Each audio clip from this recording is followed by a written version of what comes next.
Olha aqui o que eu achei, um cartaz, Dedo de Prosa sendo procurado. Mas eu achei também o segundo episódio e vai ser sobre moda. Esse é um episódio que eu tô super animada. A gente bateu um papo sobre criatividade, sobre moda. E foi muito legal porque nesse eu falei um pouco sobre mim também, sobre a minha história, de onde veio. Vou colocar aqui pra gente assistir.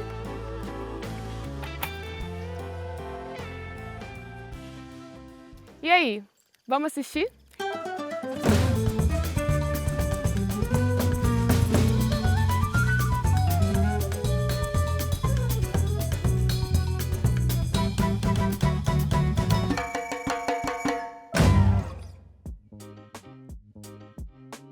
Boa tarde, gente. É um prazer estar aqui. Eu sou a Mari da Odara, para quem não conhece, né? Uma marca de moda feminina, autoral, tudo produzido aqui em Cataguases mesmo. E eu trabalho junto com a minha irmã, que também está nessa parte criativa comigo. Inclusive, estamos completando 10 anos de marca agora, então é um prazer estar aqui falando de moda com vocês. Obrigada pelo convite. Eu que agradeço. Eu sou a Carol da Odara e, como a Marina falou, a gente trabalha junto e é maravilhoso estar aqui, podendo falar no podcast com vocês. Oi, gente, eu sou a Ana, da IES, uma marca local de óculos de sol. E a gente tá completando 2 aninhos esse mês, então tá sendo até uma edição meio que comemorativa pra gente também. É um mês de celebração pra nós. E muito legal estar aqui trocando essa ideia com vocês. Ai, que chique. Ó, tá todo mundo comemorando, gente. Tá todo mundo comemorando. E como a Ana disse, né, que é uma marca local de Cataguases, a Odara também, eu já vou direto para esse assunto. Eu quero perguntar para vocês como a nossa cidade impacta no processo de criação das peças que vocês fazem, se a gente tem alguma influência sobre isso. Bom, no meu caso, totalmente, porque eu acho que a nossa cidade ela é muito inspiradora, ela é muito bonita e eu acho que é impossível a gente dar uma volta pela cidade e a gente não se sentir inspirado de alguma forma, né? Então, uma caminhada que a gente faz pela avenida, ou às vezes a gente assenta um pouquinho na Praça Santa Rita, a gente acaba tirando alguns elementos também que estão disponíveis aqui na cidade, que é uma cidade também que respira cultura, então a gente tem uma arquitetura incrível, a gente tem cenários muito bonitos realmente. Então, no meu caso, impacta totalmente no processo criativo. Já tivemos modelos de óculos também inspirados em personalidades da cidade ou em locais da nossa cidade. E os ensaios fotográficos, os vídeos, sempre são feitos também em cenários locais marcantes, até para trazer um pouco desse pertencimento da cidade também. Legal. Eu acho que a Ana resumiu bem, né? A questão de Cataguases já respirar a arte, a arquitetura, então isso já nos inspira, né? A gente sente muito orgulho em fazer parte disso e eu acho que é muito legal a gente ter a ferramenta para levar isso para as pessoas de uma outra forma, né? No seu caso com os óculos, no nosso caso com as roupas, com as estampas. E no caso da Odara é muito legal porque a gente ainda tem a própria indústria que faz o nosso tecido aqui. Então a gente tem a possibilidade de estampar com os elementos da cidade, né? Nós também já fizemos uma coleção inspirada em Cataguases. Então acho que, sem dúvida nenhuma, Cataguases é um grande ponto para inspirar essa criação, né? Sim. Que eu ia falar sobre a coleção mesmo, que a gente lançou já tem uns anos, mas foi toda inspirada em elementos da cidade, seja da arquitetura ou de alguma coisa que fez parte da cultura, né, como a Revista Verde e todos os elementos nas estampas que a gente cria exclusivas, feitas aqui em Cataguases. Sim. Ai, gente, eu adoro. Eu acho muito legal, porque a nossa cidade ela é muito bonita, muito representativa, né? Na questão da arte, da arquitetura, tudo. Sim. E eu acho muito legal que vocês conseguem juntar tudo isso que a cidade nos proporciona e ajuda a gente a se vestir de acordo com o que a gente vive.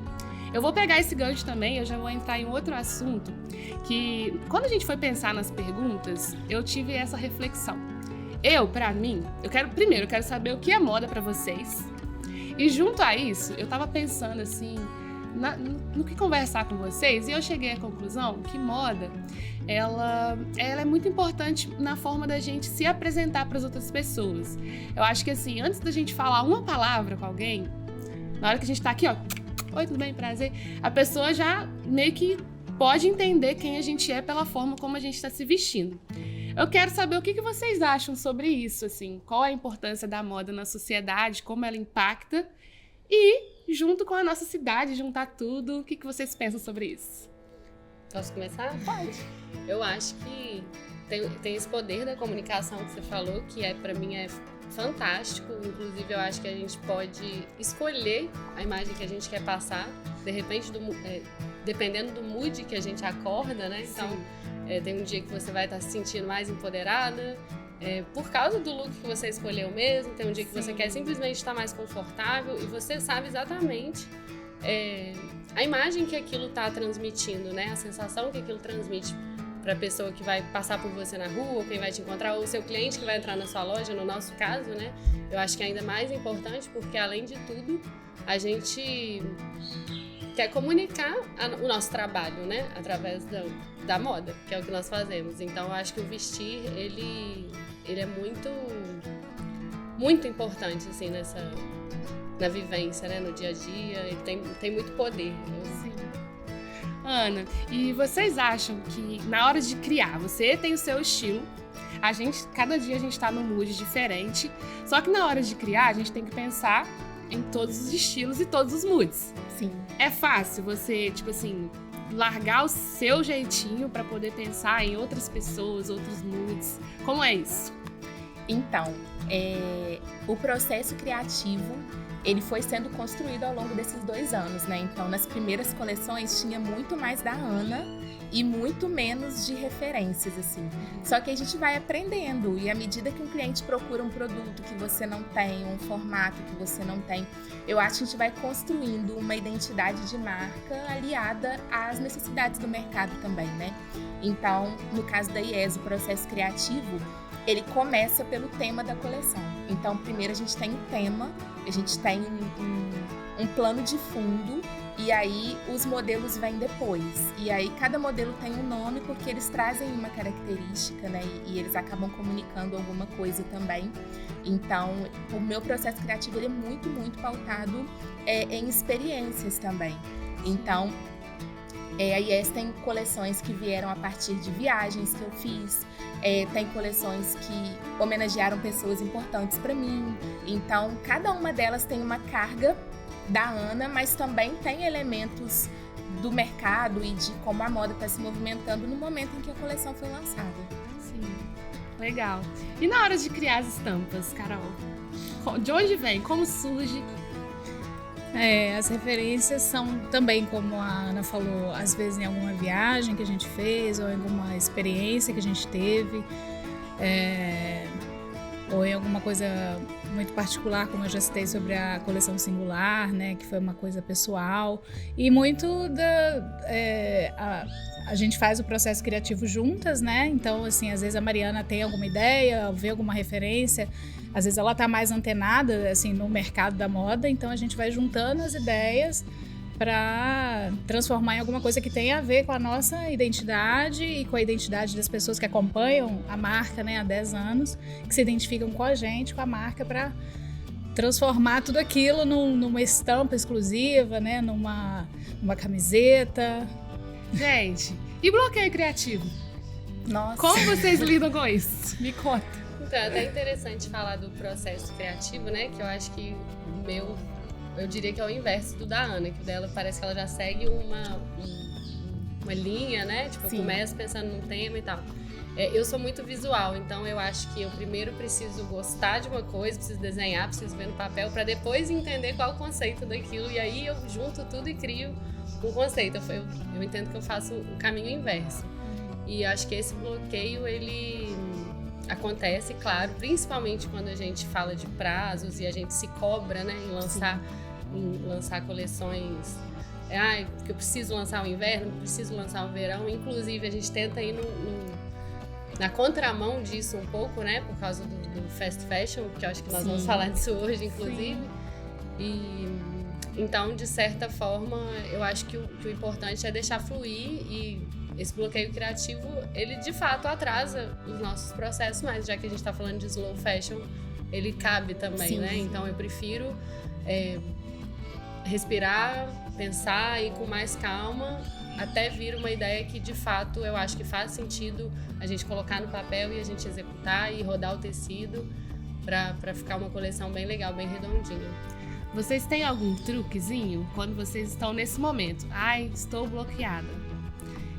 Vocês têm alguma coisa que vocês gostam de fazer que te ajuda a abrir um pouco a mente, a relaxar, a descansar, até de apagar um pouco a coleção anterior, que a gente fica um pouco, né, com aquilo na cabeça? Tem alguma coisa? Tipo, ai, vou sair, vou viajar, vou passear com meu cachorro, pra poder esparecer e vir coisas novas? No meu caso, assim, teve um episódio que eu tive um bloqueio criativo muito grande. E aí, né, tinha um prazo próximo já. E aí, eu tenho a periodicidade já dos lançamentos e esse prazo estava chegando. Então, eu acho que o mais importante no momento desse é a gente esquecer essa pressão e esse prazo. E a gente se dar o tempo de criar e das ideias virem e de voltar a fluir, né? Então, teve uma coleção que ela saiu com um atraso de 2 meses, porque eu não estava conseguindo criar, eu não estava conseguindo chegar num tema que fosse realmente a cara da IES e que tivesse também os meus elementos pessoais ali. Então, eu me dei esse tempo. Não, vamos trabalhar com as peças que a gente tem e criar um conteúdo diferente, e tentar reinventar o que a gente tem, porque não tem como criar, e se eu criar alguma coisa agora, vai vir uma coleção que eu não vou gostar, não vou ficar satisfeita, não vou ter aquele entusiasmo de colocar pra frente, de criar o conteúdo e fazer a coleção acontecer. Então eu acho que é a gente tirar um pouco essas cobranças, e pra quem trabalha com slow fashion, como a Mari falou, isso é muito possível. Sim. Um atraso de 2 meses numa coleção, tá tudo certo, né? Porque a gente não tem aquela cobrança, aquela coisa, aquela pressão de que precisa lançar à medida que as coisas estão acontecendo aí, enfim. Não tem aquele ritmo acelerado de criação. Então, eu acho que no nosso caso, né, que trabalha com essa moda mais lenta, é isso, é tirar um tempo e se permitir chegar no seu lugar de criação de novo, assim, esperar as coisas acontecerem naturalmente. É entender, né, que a gente precisa, às vezes, de um tempo, de dar uma respirada. Exato. Deixar ir pra deixar vir coisa nova. Sim. Né? Vamos falar, então, sobre o fast fashion. Eu tava conversando aqui antes de começar o episódio com a Ana. Eu falei com a Ana, Ana, como que eu vou explicar de uma forma, né, mais simples o fast fashion? Só que a Ana deu uma explicação tão clara que eu vou deixar pra ela explicar pra vocês o que é o fast fashion pra gente conversar sobre isso. Então, a gente não consegue definir numa frase curta porque é um conceito muito denso, né? Mas basicamente o fast fashion é uma moda muito rápida de consumir e muito rápida de descartar também. Então você compra a um preço baixo, uma peça de baixíssimo valor agregado, rapidamente você não quer mais, afinal de contas ela custou muito barato, então você já descarta. Então acho que seria isso, assim, é um consumo muito rápido e um descarte rápido também na mesma proporção, que é o total inverso do slow fashion, né? Que é uma moda mais consciente, mais pensada, com uma produção mais lenta, mais artesanal, feito com propósito, com consciência. E aí esse consumo também acompanha essa criação, e você tem uma peça de alto valor agregado que se transforma posteriormente também em economia circular, porque se você não quiser usar, aquela peça tem um valor de revenda. Então eu acho que em síntese seria isso. E acho que produtos de qualidade também, Exato, né? Falar de sim. peças que vão durar, porque a gente tá também na era da obsolescência programada. Exato. Então é o que você falou, a pessoa vai comprar às vezes um óculos de baixíssima qualidade, ele vai craquelar, sei lá, em pouco tempo, ou uma roupa que vai desfazer uma costura. E quando você produz com essa consciência e escolhe os materiais corretos também, você consegue fazer uma peça que vai durar uma vida, né? Que é o que a gente vê, né, do passado, dos nossos avós, que são roupas que às vezes estão aí até hoje nos brechós, né? Sim. E é isso, acho que a gente busca isso cada dia mais também. Legal. Eu queria perguntar para vocês qual é a dificuldade, se é difícil, né? Vocês manterem a autenticidade perto disso, perto do fast fashion, assim. Eu penso que eu entendo tudo, né, que a gente conversou aqui agora. Eu acho que existem várias problemáticas também nesse assunto, né, que vem lá de trás, da produção, né, de onde vem, Sim. tudo mais. Do Brasil, que é um país que também não é um país rico, né, então às vezes tem gente que tem que apelar por esse lado para poder viver na moda, né. Então são vários parênteses assim que eu penso. Mas quando a gente fala de autenticidade, é isso aqui que a gente encontra. Então, Como que vocês fazem para manter a autenticidade perto disso, perto do fast fashion, que é sempre tudo muito parecido, tudo moda ali da hora, do tempo, e daí a pouco já acabou, só que vocês tentam sempre manter essa originalidade de vocês. É uma dificuldade? Como é para vocês? Eu acho que é justamente tentar colocar um pouco da nossa personalidade, da nossa visão, das nossas particularidades naquilo que a gente cria, né? E mesmo sendo uma coisa particular, a gente sabe que alguém vai se identificar com aquilo, né? Que é justamente esse público que acompanha a gente. Então, a gente não quer ser mais do mesmo. Sim. Por isso, criar sempre com muita consciência, muito cuidado e calma, né? Que a gente precisa para ter essa particularidade. Sim. Eu acho que é inevitável a gente pegar referências, né? Até porque a gente está no mundo da moda, a gente também consome dessa moda e a gente quer estar na moda. Então, inevitavelmente, a gente vai ter uma coleção que vai ter alguma coisa similar a várias outras que a gente está vendo aí no mundo, né? Da moda. Mas eu acho que manter a nossa autenticidade é justamente fazer o que eu falei, escolher com consciência, né? O material, escolher com consciência as estampas, saber que é uma coisa que pode perpetuar e acho que é isso, basicamente é isso. E colocar a nossa alma no negócio que eu acho que a gente tenta fazer cada dia mais e comunicar isso, né? E deixar cada vez mais pessoal, digamos assim. Sim. Vamos falar agora um pouquinho de modinha, de roupinhas e de se vestir e tudo mais? Eu quero perguntar pra vocês qual a peça que não pode faltar no guarda-roupa de vocês. Ninguém sabe da Ana. Não. Ninguém sabe. Qual é a sua, Ana? Fala pra gente. Pra mim, a cereja do bolo de absolutamente qualquer produção está nos óculos, né, gente? De repente você tá com uma produçãozinha borocochô, aí você coloca aquele óculão bonito e aí já transforma ali toda a produção. Então, no meu caso, sair sem os óculos é algo, assim, impensável. Inclusive... E você, cara? Ana? Olha, eu, sem dúvida nenhuma, é o kimono, é a peça que começou a Odara. A Odara, pra quem não conhece, né, a gente começou fazendo só kimonos. Eu acredito que é uma terceira peça que ela dá toda a bossa pra produção. Também é super versátil, né? Às vezes você tá super básica num dia, né, meio borocochô, você joga um kimono por cima, você resolve sua produção, ele resolve o friozinho que vai chegar no final da tarde. Então, eu gosto muito, além de eu achar super estiloso, eu acho que é uma peça indispensável no guarda-roupa. Assim, Carol.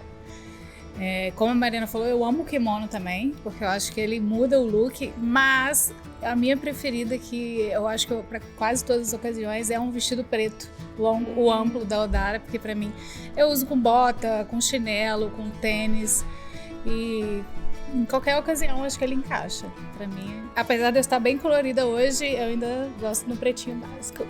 O meu... Você. O meu, deixa eu pensar o que é o meu. Eu gosto bem disso aqui, gente, ó. Um topinho básico, um croppedzinho básico, você coloca ali com qualquer coisa. Uma calça estampada, um jeans, joga um kimoninho, joga um óculinho, fechou. Tá pronta pro rolê. Tá linda. Pessoal, eu tô cheia de perguntas. Quando o Pedro me falou desse episódio, ele me mandou um áudio e falou, vamos falar disso. Eu falei, Pedro, eu tenho outras ideias. Vamos falar disso. Mandei uma lista e vou perguntar tudo, tá? Conversando com a Mari, com a Ana e com a Carol também, eu percebi que elas faziam outra coisa antes e foi do nada que começou, né, entrar na moda e tudo mais, onde a gente tá hoje. E eu queria saber sobre isso, como que vocês faziam antes, como que tudo aconteceu. A Mari, por exemplo, eu descobri que ela já era vendedora há muito tempo, já trabalhou em shopping, coisa que ninguém nem imagina. A Ana também trabalhava em outra área, largou tudo, meteu as caras. Eu acho que isso é um assunto muito legal pra gente conversar com as pessoas, porque vocês estão num lugar muito grande hoje, vocês têm uma importância muito grande na nossa cidade. E isso é uma forma de incentivar as pessoas a começarem também, né? Eu queria saber como tudo aconteceu, assim, como foi o clique, como que foi a loucura de tipo, quer saber? Vou ir nessa agora. Como que foi? Conversa com a gente. Então, eu sou publicitária, então, assim, acaba que contribui, mas é uma área muito diferente. Eu trabalhava, quando a IES aí veio a ideia da IES, eu trabalhava numa grande instituição financeira como analista de comunicação. E aí a IES veio a partir de uma pessoa que fez um anúncio errado e o tráfego chegou para mim. Mas aí apareceu esse anúncio e eu fui muito na curiosidade. Eu falei, mas como é que será que funciona isso? Fabricação de óculos? Deixa eu ir lá. E aí cliquei lá no anúncio e fui ver como é que funcionava. E existia também uma demanda, assim, pelo menos da minha parte, porque eu consumia óculos de sol e achava muito caro e nem sempre conseguia ter a quantidade que eu queria, na qualidade que eu queria. E aí eu entrei para descobrir se era um mercado, de repente, potencial. Então fui lá e dei uma olhada. E aí falei assim, caramba, vou começar uma marca de óculos. E foi bem assim, num domingo de manhã eu assisti o anúncio e falei, vou começar. E aí eu entrei em contato com a fábrica e falei, então, eu queria pedir 10 óculos. E aí o cara falou, não, o pedido mínimo é de 100 óculos, porque a gente tem uma tiragem maior e tal. Eu falei, então, é porque eu tô começando agora, assim, né, eu não consigo pedir 100. Mas se você tiver aí uns 10 que alguém pediu e não pegou, ou que foi devolvido, ou que pediram e esqueceram, me manda, que eu seleciono os 10 e fico com eles para eu poder começar, porque eu tô com medo de arriscar e eu não conheço nada sobre o mercado, eu não entendo, né, como é que isso vai acontecer. E eles concordaram. Eles me mandaram 10 óculos. E aí fizemos a primeira coleção, que era a coleção Start, inspirada nos anos 2000, porque nesse caso eu não tive muita opção de escolha, era o que estava pronto lá, e eu vi muitos elementos dos anos 2000 ali. Eu falei, então a primeira coleção é anos 2000 e acabou, porque é o que eu tenho. E aí vendemos esses 10 assim rapidamente. Eu falei, será que é um mercado? Ou será que a minha família e os meus amigos me amam? Porque os 10 venderam em uma semana. Deixa eu tirar a prova aqui. Aí fui lá de novo na fábrica. Falei, então, tem como mandar agora 20? Nesse mesmo rolê dos que sobraram? E aí mandaram 20. E aí os 20 também vendi muito rápido. Eu falei, acho que os amigos e os familiares já compraram, essa turma já é outra. E aí que veio a primeira coleção, assim, com identidade, né? Que aí veio a coleção cinema. E aí nessa coleção eu pedi 100 óculos. E aí quando chegou a caixa na minha casa, que a caixa chegou no chão e eu olhei, eu comecei a chorar, porque eu falei assim, meu Deus, o que eu tô fazendo da minha vida? Eu trabalho pra caramba, eu tenho um emprego formal e eu faço isso aqui nas horas vagas e agora eu tenho 100 óculos no chão da minha casa. Eu tenho que vender. E aí? E aí fizemos a coleção temática, cada modelo de óculos era uma mulher que já tinha ganhado um Oscar e tal, um ensaio bonito. E os 100 óculos desapareceram rapidamente também. E aí eu já estava ali no pedido mínimo, já comecei a criar a coleção, a escolher ali melhor os elementos. E foi assim. E aí chegou um momento que eu precisei tomar uma decisão. Ou eu vou seguir a minha carreira formal, ou eu vou me dedicar à IES, porque não tinha como equilibrar pratos mais. Eu já estava ficando assim super exausta e já não estava conseguindo colocar tanto empenho. E aí eu joguei o meu emprego formal pro espaço, falei, deixa eu meter as caras aqui, porque a minha hora de tentar é agora, enquanto o negócio ainda tá efervescido, né? Se eu deixar a peteca cair, depois já era. E aí eu pedi demissão e tô aí há 1 ano e meio quase, vivendo do meu negócio, né? E tô muito feliz. Arrasou. Muito bom. Bom, no meu caso, eu não diria que foi do nada completamente, porque eu sou arquiteta e urbanista por formação, para quem não sabe, e acho que moda e arquitetura e arte tá tudo junto, né? Então eu sempre gostei muito de moda. E na própria faculdade de arquitetura, eu cheguei a ter uma marca de roupa com 2 amigas, mas que a gente não conseguiu dar continuidade, porque começou a ficar muito apertado e a gente foi fazer estágio e tudo. Mas eu continuei produzindo estojos de tecido. Eu mesma levei uma máquina de costura para Juiz de Fora na época e eu fazia estojos de tecido para vender na faculdade, para a gente poder guardar as inúmeras lapiseiras e canetas nanquim que a gente carregava na faculdade de arquitetura. Então, durante um tempo, eu ainda juntava uma grana costurando, vendendo essas coisas mais artesanais. Até que um dia eu resolvi fazer um kimono para mim. Então eu fui na loja, comprei uma seda estampadona e fui e fiz meu kimono em casa, sem acabamento nenhum, só com a zigue-zague, assim, sem overlock, nada. E fui usar. Quando eu usei ele a primeira vez. Eu lembro que eu tava no Rio de Janeiro, passando o final de semana, e uma amiga viu e falou, nossa, que lindo, onde você comprou? Eu quero um igual. Eu falei, eu que fiz. Aí ela, mentira, eu quero um. E aí na semana seguinte era aniversário dela, eu falei, vou dar um kimono de presente pra ela. Fui na loja, comprei um outro tecido, produzi meu segundo kimono, fiz com um pouco mais de cuidado ali e levei. Quando eu cheguei lá, a gente tirou uma foto e postou no Instagram, e várias pessoas começaram a perguntar, nossa, que lindo esse kimono, de onde é? Porque não era uma coisa muito comum da gente ver na rua, realmente eu não tava achando pra comprar.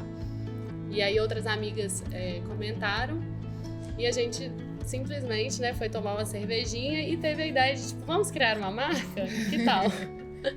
E aí 3 amigas, né, na época eu, Fernanda e Natália, e minha irmã nem tava, mas a gente já colocou ela no bolo e falou, Carol vai fazer parte dessa sociedade, ela que vai tirar as fotos, fazer as artes e etc. Eu vou costurar os kimonos, a Nath vai garimpar uns acessórios, e semana que vem a gente vai se juntar para tirar fotos e montar um Instagram e começar a falar que a gente tem uma marca. E assim foi, né? Na semana seguinte voltei pra lá, fizemos nosso primeiro ensaio com 5 kimonos que eu costurei em casa. E a gente começou a falar que tinha uma marca que na época não chamava Odara, chamava Refazenda. E a gente teve que trocar o nome porque já existia uma marca com esse nome em Recife, né? Registrada. Então, assim, faltando pouco tempo para nossa primeira feira, a gente teve que mudar o nome, mas foi ótimo, né, o que aconteceu, porque hoje eu não vejo outro nome possível para a marca, a não ser Odara. E posso dizer que começou de verdade o nosso primeiro evento. A gente recebeu o convite para participar de uma feira, recebeu o convite minto.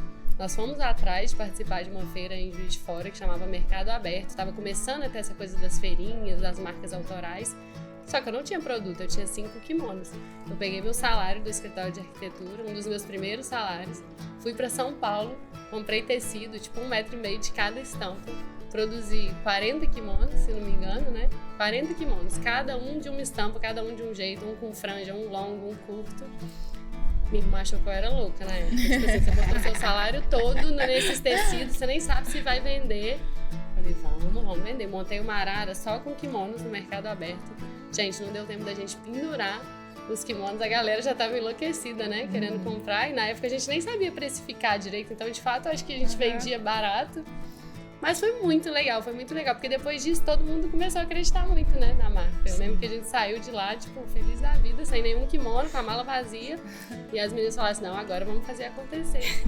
E aí foi isso. Esses 40 kimonos, obviamente, não fui eu que costurei, né? Aí na época a Silvânia já começou a costurar pra gente, com um acabamento muito melhor. E aí logo em seguida nós mudamos o nome pra Odara. Estamos aí até hoje. Só que eu continuei ainda trabalhando com arquitetura durante bastante tempo. Inclusive, quando eu retornei para Cataguases, eu montei meu escritório de arquitetura aqui e tinha um ateliê que era dentro da casa da minha mãe, na garagem. Então, eu atendi algumas clientes lá, mas era uma coisa bem menor. E aconteceu a mesma coisa, acho que aconteceu com a Ana. Chegou um momento que ficou insustentável manter as duas coisas. Então, eu estava trabalhando, fazendo projetos até 3 horas da manhã. E não estava colhendo, não estava fazendo nada, sentindo que eu não estava fazendo nada bem feito, né? E aí foi o momento que eu resolvi falar, não vou pegar mais projeto. E finalizei o que eu tinha e falei, agora eu vou me dedicar à marca. Isso vai fazer uns 6 anos, talvez, que eu tô realmente me dedicando 100% à Odara. E eu acho que foi a melhor decisão que eu tomei. Continuo amando a arquitetura, continuo aplicando ela, inclusive, no meu dia a dia, na minha marca, né? Com o projeto da loja, enfim, tudo que permeia o universo da Odara. Mas eu resolvi me dedicar à moda nesse momento. Na hora que quiser praticar arquitetura, minha filha, minha casa tá lá, ó. No cimento. E pra você, Carol, como que foi? Mesmo a Odara, né, tendo 10 anos, eu estando junto desde o começo, mas também sempre tive trabalhos paralelos, né? Morava no Rio, trabalhava em empresa. E só acho que nos últimos 3 anos que eu fui, tipo assim, vou pra Odara de fato, larguei outro trabalho que eu tinha pra gente focar. Acho que foi até a partir de então que a gente começou a desenvolver mais estampas exclusivas, né? Porque antes comprava já tecidos prontos. E aí a gente começou a criar mais estampas exclusivas, então eu fui me dedicando mais à Odara. Você sempre teve esse gosto, assim, de... Eu fui caindo no design gráfico, né? Eu sou publicitária de formação também e Mas fui migrando para o design gráfico nos trabalhos que eu tive e fui estudando mais sobre estampas, né? Buscando mais referências para poder aplicar o meu trabalho na marca. Legal. Vou contar minha história também, gente. A minha história com a moda foi assim. A minha mãe, linda, maravilhosa, beijo, mãe. Ela adora se vestir bonitinho, bem, ela adora, ela é super vaidosa.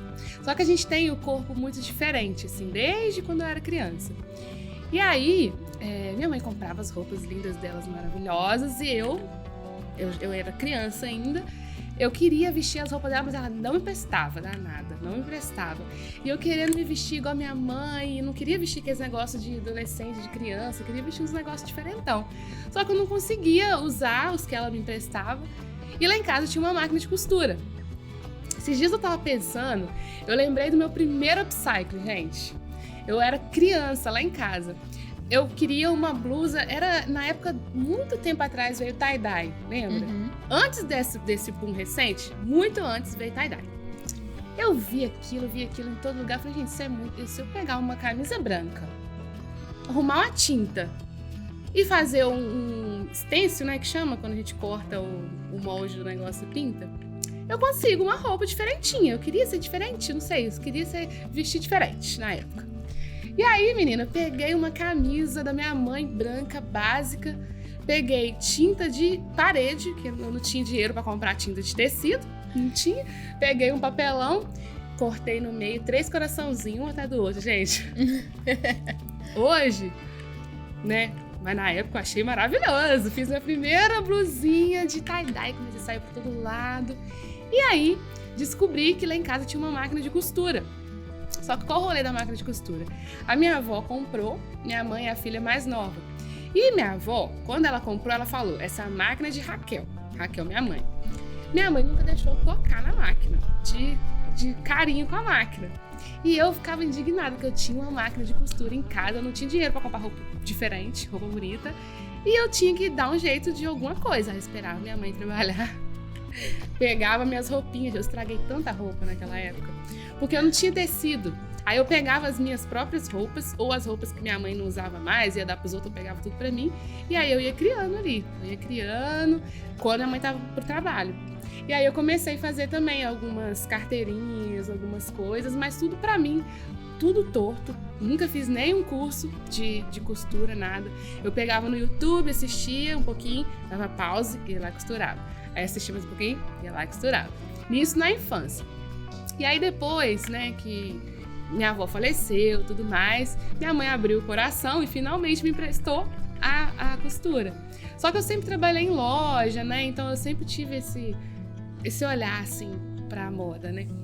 E aí lá em Viçosa eu comecei tendo com a minha amiga Yaya, a gente teve um brechó de início, porque Viçosa é uma cidade universitária, né? Então esse negócio de brechó, upcycling, essas coisas assim, lá tá tudo muito em alta. E aí eu sempre trabalhando, aí uma vez eu fiquei desempregada, falei, preciso fazer alguma coisa agora. Preciso pra onde? Fazer alguma coisa.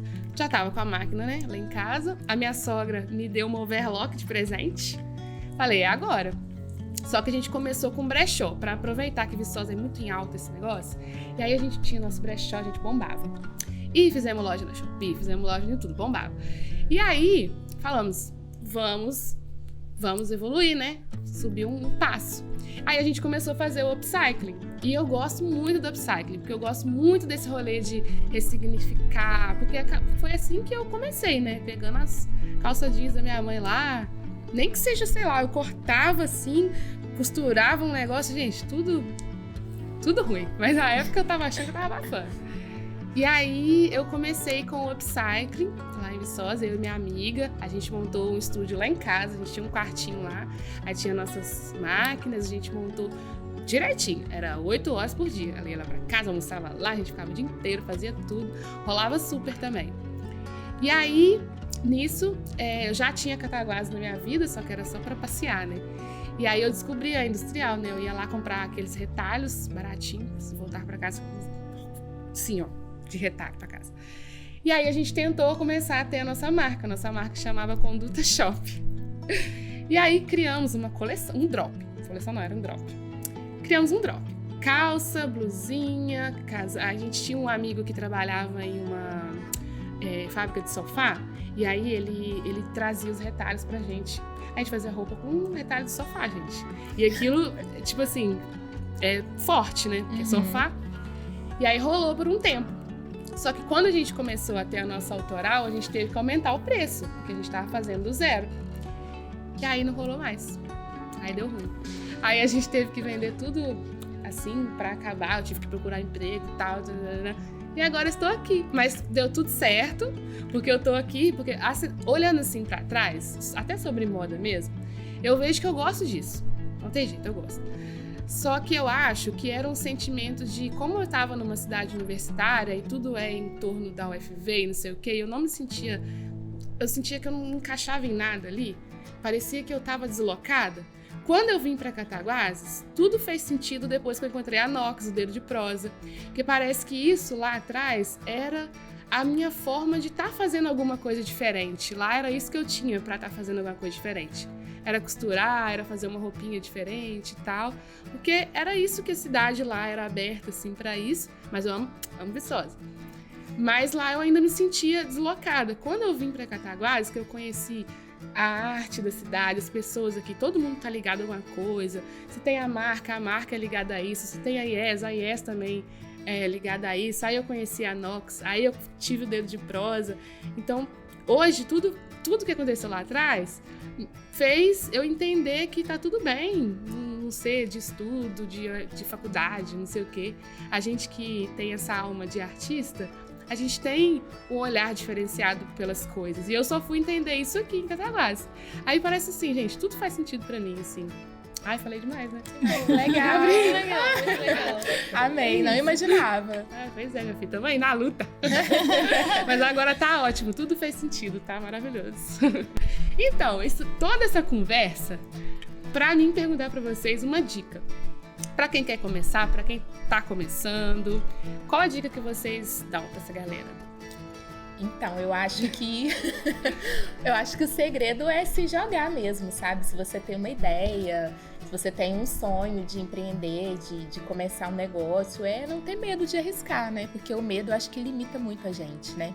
Eu mesma, quando os meus 10 óculos chegaram, eu demorei 3 meses pra criar um Instagram e colocar pra jogo, porque eu fiquei assim, e se der errado, e se não der certo, e se? Até o momento que eu pensei assim, se der errado, qual que é o pior cenário? Eu vou ganhar 10 óculos novos. Então, o pior cenário é maravilhoso também, né? Então, eu acho que o medo, ele acaba engessando muita gente. Então, é não ter medo mesmo e acreditar na sua ideia, eu acho que é o grande pulo, né? Eu acho que isso que ela falou vai muito de você tentar enxergar o lado bom das coisas, né? Eu acho que a gente tem que ser otimista sempre. Primeiramente, acreditar na nossa ideia, no nosso negócio, amar aquilo, né? Colocar nossa alma naquilo. E eu não diria que não é nem não ter medo, né? É ir com medo. Porque Sim. Medo a gente vai ter... Eu tenho medo do dia 1 até hoje. Cada vez que eu vou lançar uma coleção nova, cada vez que eu vou fazer uma ação diferente, dá sempre aquele mesmo frio na barriga, aquela ansiedade... Tudo como se fosse a primeira vez, sabe? Então isso não vai mudar, acho que isso faz parte do processo mesmo, mas é você ir com aquele medo e saber que vai ter muita gente lá fora que vai enxergar aquilo com admiração e vai querer apoiar o seu trabalho. E cada dia que passa é mais gratificante, né? Você criar uma comunidade em volta daquilo. Então acho que sentir o medo não deixa ele te paralisar, né? Você tentar e acreditar na sua ideia. Eu acho que todas nós trabalhamos com a criatividade, né? E para quem trabalha com a arte, com a criação, é inevitável, é uma coisa que a gente precisa disso. Talvez a gente não vai começar da forma como a gente quer, todas, igual falaram, começamos com outros trabalhos em paralelo, mas é focar naquilo, acreditar, né? Como a Mariana disse, e se dedicar, amar aquilo que você faz e entender que tem os altos e baixos, né? Que tem o dia que você não vai estar tão criativo, se dá o seu tempo, mas se é o que você deseja, o que você sonha, é isso, aí com medo mesmo. Eu tenho uma dica que eu acho que é muito importante, que eu tenho que me lembrar disso sempre, que é você fazer, independente de estar pronto ou independente de você achar que está perfeito, porque nunca vai estar perfeito. A gente que trabalha com visual, com arte, com moda, a gente sempre vai achar que pode melhorar, e pode, de fato, mas a gente precisa pegar e fazer, entendeu? A gente ser menos exigente com nós mesmos, eu acho que isso ajuda muito também nesse processo de você colocar a coisa pra frente, criar o seu negócio, dar o primeiro passo. Acho que vai muito por esse lado também. Legal. Pessoal, pra fechar, temos aqui o nosso quadro Fofoquinha. Eu quero saber de vocês se já teve alguma situação engraçada, perrengue, alguma coisa inesperada que aconteceu com vocês nesses anos todos de carreira. Vou começar pelo que eu acho pior, mas todo dia tem um perrengue novo, né? É legal que os perrengues, eles são criativos, né? Eles não se repetem, eles vão ali se reinventando e sempre tem um novo. Mas eu acho que o pior foi no lançamento da coleção Sangue Latino. Tinha um ensaio fotográfico planejado, e aí ele seria feito na estrada de Piacatuba. A coleção ela foi ambientada ali nos anos 70, então tinha um Fusca, um visual assim mais hippie e tal. Então vamos todos para a estrada de Piacatuba, beleza. Na véspera, eu peguei uma virose muito bizarra. Mas assim, muito bizarra mesmo, e eu não conseguia sair do banheiro. E no dia seguinte era o ensaio e não tinha como colocar alguém para me substituir nas fotos, porque a gente não tinha recurso ainda para chamar um monte de gente para fazer foto e vídeo. Era eu e mais 3 amigos e só. E aí fui assim mesmo, falei, meu Deus, se o bicho pegar, eu vou ter que procurar um cantinho, uma árvore, alguma coisa assim para conseguir dar conta de continuar. E fomos. E aí no ensaio tinha troca de roupa. E o que acontece? A gente estava na estrada de Piacatuba. Então não tinha onde trocar roupa, ninguém pensou nisso. O Fusca não tinha vidro fumê. Então ficava um numa ponta do Fusca, outro na outra. E quando vinha o carro, alguém gritava, abaixa, a gente abaixava. Porque tava todo mundo pelado, né? Um de cada vez ali no Fusca. Em determinado momento também o fotógrafo falou assim, vai todo mundo pro meio da estrada e aí vocês vêm correndo. E no que a gente foi correndo, apareceram 3 cachorros do além e correram atrás da gente. Então não foi uma corridinha, foi um desespero. Então assim, tudo que podia dar errado numa sessão de fotos deu errado ali. E também a gente ia fazer uma parte no Golden Hour lá e a gente tinha que pular uma cerca. E aí no pular a cerca, um dos meninos agarrou na cerca na hora de pular. Gente, deu tudo muito errado. Mas assim, graças a Deus a coleção fluiu. E a coleção foi a grande virada de chave da IES, assim, de uma IES amadora para uma IES mais profissional, né? Assim, com ensaio fotográfico mais profissional, com locação e tal. Então foi uma coleção ali que dividiu a IES em 2 momentos, assim. E acaba que para quem olha não faz ideia do que aconteceu nos bastidores, né? E o fotógrafo pegou a menina agarrando na... Não, mas ele pegou o cachorro. O cachorro ele pegou. E vocês? Eu acho que é até legal a gente falar dos perrengues, porque quem vê de fora não imagina, né? A gente que viu as fotos dessa coleção que a Ana tá falando, tava tudo incrível, assim, nossa, muito bem planejado, e os figurinos e a locação, tudo. E é muito legal compartilhar isso, porque a gente passa por isso todos os dias. Eu vou falar da última, então, né? A gente tá pra lançar uma coleção agora, tipo, na próxima quarta-feira, daqui a 3 dias, e simplesmente um dos meus tecidos chegou anteontem. É isso, gente. Isso acontece o tempo todo. E é o que eu falei do medo, né? De te paralisar ou você ir com ele mesmo. Eu falei, eu não vou mudar a data, eu vou trabalhar com o que eu tenho. Gente, não é nessa tranquilidade que eu tô falando, mas é o que eu tinha que fazer. Então é isso, gente. Perrengue é o tempo todo. Atraso de fornecedor, ou algum cliente que dá algum BO, mas assim, a gente vai trabalhando com esses perrengues e com essas dificuldades. Mas a última, mais especial, foi essa aí do tecido chegar. Faltando 4 dias pro lançamento. Sim, estamos aqui gravando, tá a Maria Lúcia passando ali atrás, molhando tecido. E você? Ai, Carol mora no Paraíba, gente. Carol não tem perrengue. É que eu fico mais nos bastidores, eu trabalho à distância, o perrengue mesmo do dia a dia, assim. É só o frio que você sente lá. Lá é o frio no pé. Carol mora lá em Gonçalves. Gonçalves é gostoso, friozinho. Perrengue mais pesado. Não tem perrengue em Gonçalves. Não tem. É isso? Pergunta, você tem algum perrengue de roupa que você passou? Alguma coisa? Não. Eu tenho um perrengue com costura. Eu tenho um perrengue. Teve uma... não sei se é um perrengue. Mas teve uma das vezes que eu fiquei desempregada, né? E eu sempre assim, não posso ficar desempregada. Tem que estar trabalhando. Só que eu tava recebendo meu seguro-desemprego. Falei, eu preciso de alguma coisa pra fazer paralelo, né? E aí, acho que não é um perrengue. Foi uma vez que a costura me salvou, talvez. Eu tava sem trabalhar. Meu companheiro tava Eu não lembro se ele tava com pouca aula, se ele não tava trabalhando, mas tava passando aperto.